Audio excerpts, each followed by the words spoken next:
சென்னையில் இந்த புயல் வந்து பார்த்தீங்கன்னா பெரிய ஒரு பாதிப்பை உருவாக்கியாச்சு. அண்ட் எஸ்பெஷலி பைக் லவர்ஸ்க்கு இப்போ பைக் இல்லாமல் வந்துட்டு டெஃபினட்டாக ஒரு வேலைக்கு கூட போக முடியாத ஒரு சூழ்நிலை.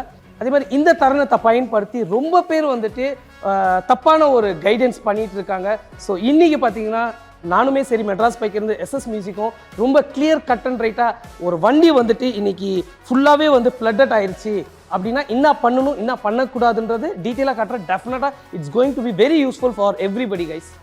இப்போ பார்த்தீங்கன்னா இந்த வண்டி வந்துட்டு எங்களுக்கு கால் வந்திருந்தது, ஏகப்பட்ட காலுங்க. ஃப்ராங்க்லி ஸ்பீக்கிங் ஏகப்பட்ட கால். இன்ஃபேக்ட் வந்துட்டு அந்த புயல் நடந்துட்டு இருக்குதுமே, பிரதர் என் வண்டி வந்துட்டு ஃபுல்லாகவே ஃப்ளட் ஆகிட்டு இருக்கு, விழுந்துருச்சு, என்ன பண்ணுறது? எதுவுமே பண்ணாதீங்க, பேனிக் ஆகாதீங்க, நீங்கள் சேஃபாக இருங்கன்னு ஃபஸ்ட்டு சொல்லியிருந்தேன். ஸோ அந்த மாதிரி ஒரு வண்டி தான் இந்த வண்டி. ஸோ இதை வண்டியை பார்த்தாலே உங்களுக்கு தெரியும். இன்றைக்கி குட்டி யானையில் போட்டு ஃபஸ்ட்டு கொண்டுட்டு வாங்க சொன்னேன். இந்த வண்டி எங்கேருந்து வந்திருக்கு பார்த்தீங்கன்னா சைதாப்பேட்டிலேருந்து வந்திருக்கு, ஃபுல்லி ஃப்ளட்டட். ஒன்றுமே பண்ணாதீங்க, ஸ்டார்ட் பண்ணாதீங்க, எதுவும் பண்ணாதீங்க, ஜஸ்ட்டு குட்டி யானையில் போட்டு வண்டி கொண்டுட்டு வாங்க. ஸோ இன்றைக்கி இறக்கியாச்சு. இந்த வண்டி பார்த்தீங்கன்னா ஆக்சுவலாக இது வரைக்கும் வந்துட்டு ஃப்ளட் ஆகிட்டுருங்க. அவர் ஸ்டார்ட் பண்ணவும் என்ன பண்ணணுன்னே தெரியல. இது வரைக்கும் டேங்க்கில் ஃபுல்லாக மழை தண்ணி போய் டேங்க்கில் பெட்ரோலும் மழை தண்ணியும் மிக்ஸ் ஆயாச்சு. ஸோ அதனால என்ன ஆயிருக்கு, ரொம்ப பேனிக்காக இருக்கார் கஸ்டமர். ஒன்றுமே பிரச்சனை இல்லை. ஸோ இது ரொம்ப பேர் ராயல் என்ஃபீல்டு வச்சுருக்கிறவங்க டெஃபினட்டாக யூஸ்ஃபுல்லாக இருக்க போகுது. ஸோ இப்போ என்ன பண்ணும், பேசிக்காக எடுத்தோன்னே இது உள்ளே வந்துட்டு தண்ணி போயிட போகிறது கிடையாதுங்க. ஸோ இந்த சைலன்சர், பிகாஸ் எல்லாருக்கும் தெரியும் புல்லட்டில் சைலன்சர் பார்த்தீங்கன்னா ரொம்ப லோவாக இருக்கும். இந்த சைலன்சர் வழியாக போய் ஆல்ரெடி நாங்கள் இறக்கும் போதே பாதி தண்ணி கொட்டிட்டோம். இந்த சைலன்சர் வழியாக தண்ணி போய் இங்கே பார்த்தீங்கன்னா எனக்கு தெரியும், ரொம்ப பேர் நினைக்கலாம் செயின் வந்துட்டு டோட்டலாக ஸ்பாயில் ஆயிடுச்சுன்னு. ஸோ அதை மழை தண்ணியில் அப்படி நின்றுதுன்னா இங்கே பாருங்களேன், டோட்டல் செயின் ஃபுல்லாகவே ரெஸ்ட் ஆயிரும். ரொம்ப சிம்பிளான ஒரு விஷயங்க. இந்த செயின் வந்துட்டு எதுவுமே கெட்டு போல, மழை தண்ணியில் நின்றனால ஃபுல்லாக ரெஸ்ட் ஆகிருக்கு. ஜஸ்ட்டு நீங்கள் லோக்கலில் உள்ள ஒரு சாதாரண ஒரு நார்மல் மெக்கானிக்கிட்ட போயிட்டு ஒரு வேஸ்ட் ஆயில் கேட்டிங்கன்னா ஜஸ்ட் ஒரு சின்ன பாட்டிலில் வேஸ்ட் ஆயில் எடுத்துகிட்டு வந்து இந்த வண்டியில் வந்துட்டு இந்த செயினில் ஃபுல்லாக போட்டு விட்டிங்கன்னா அதுவே சரியாயிரும்.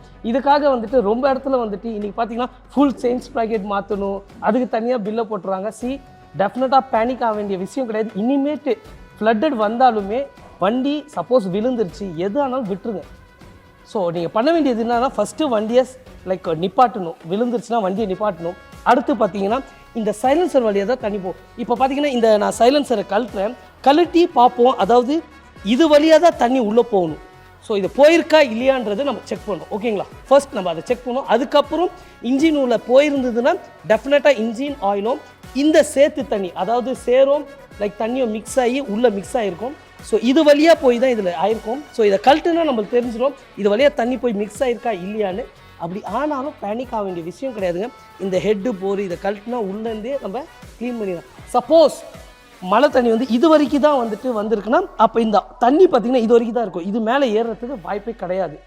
ஸோ இதை நம்ம கழட்டுவோம், அப்புறம் தெரியும்.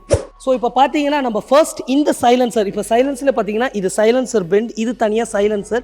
இந்த சைலன்சர் கழட்டி பார்த்தாலே தெரிஞ்சிடும் இது உள்ள மட்டும் தான் தண்ணி இருக்கா இல்லை இது வழியாக இன்சர்ட் ஆகி உங்களுக்கு ஃபுல்லாக இங்கே வந்திருக்கான்றது. ஸோ ஃபர்ஸ்ட் நம்ம இந்த சைலன்சர் ரிமூவ் பண்ணி பார்க்கலாம். அண்ட் அது போக ரொம்ப பேர் வந்துட்டு ஒரு விஷயத்தை வந்துட்டு நோட் பண்ணணும். நார்மலாக ஒரு வாட்டர் வாஷ் பண்ணாலே மழை தண்ணி இந்த இடத்துல வந்துட்டு புல்லட்டில் போகும், ஃப்ளக் இருக்கிற இடத்துல. ரொம்ப பேருக்கு வந்துட்டு தெரிய மாட்டேங்குது, அந்த இடத்துல தண்ணி இருந்தாலுமே அப்படியே கழட்டிடுறாங்க. அப்படியே நம்ம ஃப்ளக்கை கழட்டும் போது இப்போ இது உள்ள தண்ணி இருக்குது, ஃப்ளக்கை நீங்கள் அப்படியே கழட்டுறீங்க க்ளீன் பண்ணலாம்னு சொல்லிட்டு கழட்டும் போது உள்ளே தண்ணி போயிடும். ஃபர்ஸ்ட் என்ன பண்ணணும், அந்த ஃப்ளக் இருக்கிற இடத்த ஃபுல்லாகவே வந்துட்டு நல்லா ப்ரெஷர் கொடுத்து க்ளீன் பண்ணிடுங்க. ஸோ அப்போ க்ளீன் பண்ணிட்டீங்கன்னா ஃப்ளக்கு மட்டும் தான் இருக்கும், தண்ணி இருக்காது. அதுக்கப்புறம் ஃப்ளக்கை கழட்டி பார்த்தீங்கன்னா போயிருக்கா ஜஸ்ட்டு எடுத்துகிட்டு இல்லையா நல்லா ஒரு வெறும் தரையில் தேய்ச்சிட்டு போடுங்க. அந்த நேரத்துக்கு அங்கேருந்து ஸ்டார்ட் பண்ணி நீங்கள் ஒரு ஷெட்டு வரைக்கும் கூட கொண்டுட்டு போயிடலாம். இல்லையா சப்போஸ் போயிடுச்சுன்னா ஒரு பேசிக் ஸ்பேர் பார்ட்ஸ் கடையில் அந்த ஃப்ளக்கை வாங்கி போட்டுருங்க. ஸோ இப்போ பார்த்தீங்கன்னா இந்த சைலன்சர் பெண்டு கழட்டிகிட்டு இருக்கோம் நம்ம.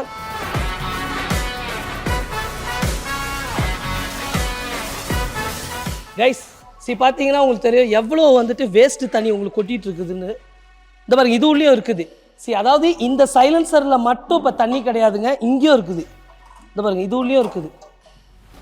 ஸோ இவ்வளோ தண்ணியுமே இது உள்ளே இருந்துருக்கிறது.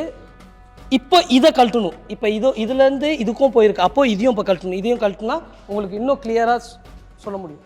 அடுத்து பார்த்தீங்கன்னா ஃப்ளட் ஆகல, வண்டி ஃபுல்லாக தண்ணி வரல, ஒரு பாதி தூரம் வரைக்கும் தான் தண்ணி வந்திருக்கு, பிரச்சனை இல்லைன்னா அப்போ செயின் மட்டும் ரெஸ்ட் ஆகிருக்கு. பட் அங்கே ஒரு இஷ்யூ க்ரியேட் ஆகுது. என்னதுன்னு பார்த்தீங்கன்னா டேங்க் மூடி இருக்குல்ல, இந்த டேங்க் மூடி மூலியமாக தண்ணி அதிகமாக மழை பெய்யும் போது டேங்க்கில் போயிட்டு மிக்ஸ் ஆகும். ஸோ பெட்ரோலும் டேங்க்குமே மிக்ஸ் ஆன பிறகு என்ன ஆகுது, தண்ணி வந்துட்டு கார்பரேட்டரில் போகும்போதும் அந்த தண்ணியும் கார்பரேட்டரும் அகெயின் ஸ்டார்ட் பண்ணும்போது ஸ்டார்ட் ஆகாது. சரி அகெயின் அங்கே ஒரு இஷ்யூ கிரியேட் ஆகுது கைஸ். அப்போ பார்த்தீங்கன்னா டேங்க்கில் வந்துட்டு பெட்ரோல் இருக்கும், ஆப்வியஸ்லி தண்ணி மிக்ஸ் ஆச்சுன்னா கார்பரேட்டரில் போனால் அகெயின் ஒரு இஷ்யூ ஆகும், ஸ்டார்ட் ஆகாது. அதையும் மீறி ஸ்டார்ட் ஆச்சுன்னா கொஞ்சம் தூரம் போய் அடைச்சோம். பிகாஸ் பெட்ரோல் இல்லாமல் பியூராக பெட்ரோல் இருக்கிற இடத்துல தண்ணியும் பெட்ரோலும் மிக்ஸ் ஆகிருக்கும். அந்த தண்ணி பெட்ரோல் மிக்ஸ் ஆகிறது எப்படின்றது நான் காட்டுறேன் பாருங்கள். இப்போ ஒரு வண்டியில் எடுத்திருந்தோம், தனியாக உங்களுக்கு பெட்ரோல் தனியாகவும் தண்ணி தனியாக உங்களுக்கு டிஃப்ரென்சியேஷன் தெரியும். இந்த மாதிரி வந்துட்டு அழகாக கண்டுபிடிச்சிடலாம் கைஸ். இது வந்துட்டு ஃப்ளட்டடில் மட்டும் கிடையாதுங்க, எந்த வண்டியாக இருக்கட்டும், ராயல் என்ஃபீல்டில் எந்த வண்டி நீங்கள் எடுத்துக்கிட்டீங்க, மலையில் வந்துட்டு ஒரு வண்டி நிற்கிதுன்னா பெட்ரோல் மூடி மூலியமாக பெட்ரோல் டேங்க்குள்ளே போச்சுன்னா தண்ணி தனியாக பெட்ரோல் தனியாக நம்ம ஈஸியாக எடுக்க முடியும். அது உள்ளே மிக்ஸ் ஆனாவே உங்களுக்கு தெரிய போகிறது கிடையாது. பிகாஸ் பெட்ரோல் டேங்க்குள்ளே என்ன நடக்கிறதுன்றது டெஃபினட்டாக நமக்கு தெரியாது. பட் நம்ம பெட்ரோல் பேங்க்கில் போடும்போது பெட்ரோல் தான் போட்டோன்னு தெரியும், தண்ணி மிக்ஸ் ஆகிருக்கா இல்லை பெட்ரோல் பங்கில் ரொம்ப கன்ஃபியூஷன் இருக்கும். அந்த கன்ஃபியூஷனில் ஜஸ்ட்டு நீங்களேங்க அந்த பெட்ரோல் டேப்பை எடுத்து கொஞ்சோண்டு பெட்ரோல் பிடிச்சி பார்த்துலாம், தண்ணி மிக்ஸ் ஆகிருக்கா ஈஸியாக உங்களுக்கு கண்டுபிடிச்சலாம். தண்ணியோ பெட்ரோல் தனியாக வரும். அப்போ என்ன பண்ணிங்கன்னா எதுவுமே பண்ண முடியாது, எல்லா பெட்ரோலும் நீங்கள் தனியாக எடுத்துகிட்டு ஃப்ரெஷ்ஷாக ஒரு பெட்ரோல் போடணும். அப்படி பண்ணலைன்னா கார்பரேட்டர் வழியாக தான் உங்களுக்கு பெட்ரோல் போய் ஸ்டார்ட் ஆகுது. ஸோ கார்பரேட்டர் அகெயின் ஸ்பாயில் ஆகும். கைஸ் இது மூலிமா என்ன ஆகுதுன்னா ஒரு கார்பரேட்டர் ஒரு 2500 கார்பரேட்டர் மிச்சப்படுத்தலாம். ஸோ ஒவ்வொரு விஷயமும் இந்த மாதிரி மிச்சப்படுத்தலாம். இப்போ இந்த சைலன்சர் பெண்டுமே நம்ம கல்ட்ரு பண்ணணும். நிற்காங்க. ஸோ விழுந்ததில் என்ன ஆயிருக்குன்னா இந்த சைலன்சர் பெண்ட் இடத்துல போல்ட்டுமே ஃபுல்லாகவே வந்துட்டு ரஸ்ட் ஆகிருக்குங்க.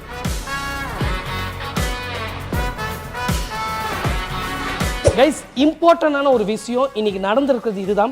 இந்த சைலன்சர் மூலியமா இப்போ நம்ம செக் பண்ணுற தண்ணி இருக்குன்னு உள்ளேயே போயிருச்சுங்க. சப்போஸ் தண்ணி இது வழியாக ஏறி உள்ளேயே போயிருச்சு, இல்லை ஃப்ளக்கு நான் எடுக்கும்போது தண்ணி இருந்தது, அந்த தண்ணி உள்ளேயே போயிடுச்சு, டேரக்ட் இன்ஜின் ஆயில் மிக்ஸ் ஆயிடுச்சு, என்ன பண்ணணும்? ரொம்ப பேரோட கொஸ்டின். பதட்டப்படாதீங்க. ஃபர்ஸ்ட் ஆஃப் ஆல் பேனிக் ஆக வேண்டிய விஷயமே கிடையாது. ஜஸ்ட்டு ஒரு லோக்கல் நியர்பையில் உள்ள ஒரு ஷெட்டுக்கு போங்க, ஜஸ்ட்டு இன்ஜின் ஆயிலை ஃபுல்லாக ரிமூவ் பண்ணுங்கள். பிகாஸ் தண்ணி தாங்க. அதே வந்துட்டு சப்போஸ் ரொம்ப ஒரு சேரு மிக்ஸ் பண்ணி போகிற அளவுக்கு வந்துட்டு போகாது. ஏன்னு கேட்டிங்கன்னா அந்த சேரு எல்லாமே இந்த சைலன்ஸில் நின்றும், தண்ணி மட்டும் தான் போவோம். பேனிக் ஆக வேண்டிய விஷயம் கிடையாது. அகெயின் ஜஸ்ட்டு இன்ஜின் ஆயிலை எல்லாத்தையுமே ரிமூவ் பண்ணி விடுங்க. ரெண்டு இடத்துல நம்ம ரிமூவ் பண்ணலாம் அந்த இன்ஜின் ஆயிலில் புல்லட்டை பொறுத்த வரைக்கும். ஸோ அதர் பைக்ஸில் எத்தனை ஆயில் நம்ம ஓப்பன் இருக்கோ அந்த ஓப்பன் எல்லாமே ரிமூவ் பண்ணிட்டீங்கன்னா இன்ஜின் ஆயிலும் வந்துடும், வண்டியை வந்துடும். ஸோ அதுக்கப்புறம் நல்ல ஒரு ஷேக் பண்ணிங்கன்னா இருக்கிற கொஞ்சம் நெஞ்சம் அந்த தண்ணி ஆயில் எல்லாமே வந்துடும். கொஞ்ச நேரம் ட்ரை அவுட் பண்ணிவிட்டு திருப்பி க்ளோஸ் பண்ணிட்டு ஃபுல்லாக இன்ஜின் ஆயில் போட்டு ஸ்டார்ட் பண்ணாலே வண்டி ஸ்டார்ட் ஆயிரும். அகெயின் பேனிக் ஆக வேண்டிய விஷயம் கிடையாது. ஸோ இப்போ பார்த்தீங்கன்னா இந்த சைலன்சரை ரிமூவ் பண்ணுறோம் நம்ம. உங்களுக்கு வந்துட்டு மறுபடியும் இந்த தண்ணி இதில் இருக்குது. இங்கே நான் டச் பண்ணுறேன், இங்கே பாருங்கள். தண்ணி இங்கே ஏறல. இந்த இடத்துல வந்துட்டு டச் பண்ணுற தண்ணி ஏறல. அப்போது கிட்டத்தட்ட இந்த அளவுக்கு தான் வந்து தண்ணி வந்திருக்கு. இது மேலே சப்போஸ் இதில் வந்திருந்தால் நான் தண்ணி டச் பண்ணும்போது தண்ணி வந்திருக்கும். இப்போ பாருங்கள், இங்கே ஃபுல்லாக தண்ணி இருக்குது. இது வழியாக தண்ணி நல்லா க்ளீனாக தான் இருக்குது பாருங்கள், சேருலாம் கிடையாது, தண்ணி தான். ஸோ அப்போ இன்ஜின் ஆயில் உள்ள மிக்ஸ் ஆயிருந்தாலும் கூட அந்த ஆயில் ட்ரெயின் பண்ணால் கீழே வந்துடும். இப்போ இது வழியாக நம்ம டச் பண்ணும்போது வெறும் ஸ்மோக் தான் இருக்குது, தண்ணி கிடையாது. அப்போ இதுலேருந்து என்ன தெரிய வருதுன்னா தண்ணி ஏறி இருக்குது. ஸோ குறிப்பிட்ட ஸ்டேஜ் வரைக்கும் போயிட்டு நின்றுருக்கு. பிகாஸ் இப்போ அளவு இது வரைக்கும் நான் இதுக்கு மேலே ஏறல. சப்போஸ் ஃபுல்லாக ஏறி இருந்ததுன்னா தண்ணி இது வழியாக இங்கே வந்து பாருங்களேன். ஸோ தண்ணி இது வழியாக உள்ளே போயிருக்கும். ஸோ இங்கேயும் கிடையாது, இந்த க்ளீனான கையை பாருங்கள், இங்கே ஜஸ்ட்டு ஸ்மோக் மட்டும் தான் இருக்குது, தண்ணி கிடையாது. சப்போஸ் இது ஏறி இருந்தால் கூட இது வழியாக போயிருந்தாலும் டென்ஷன் கிடையாது. இன்ஜின் ஆயிலில் மிக்ஸ் ஆயிடுச்சுன்னா இன்ஜின் ஆயிலை ரிமூவ் பண்ணாலே எல்லாமே வாஷ்ட் அவுட் ஆயிரும். ஸோ நீங்கள் சப்போஸ் இந்த மாதிரி விஷயங்கள் ஃபேஸ் பண்ணிங்கன்னா பேனிக் ஆகாமல் நான் சொன்ன விஷயத்தை ட்ரை பண்ணுங்கள். அண்ட் இதுதான் சான்ஸ்ன்னு ரொம்ப பேர் வந்துட்டு இது போயிடுச்சிங்க, இது இன்ஜின் சீஸ் ஆகிடுச்சு, வண்டி விட்ருங்க, ப்ளஸ் 1 வீக் ஆகும், 2 வீக்ஸ் ஆகும்.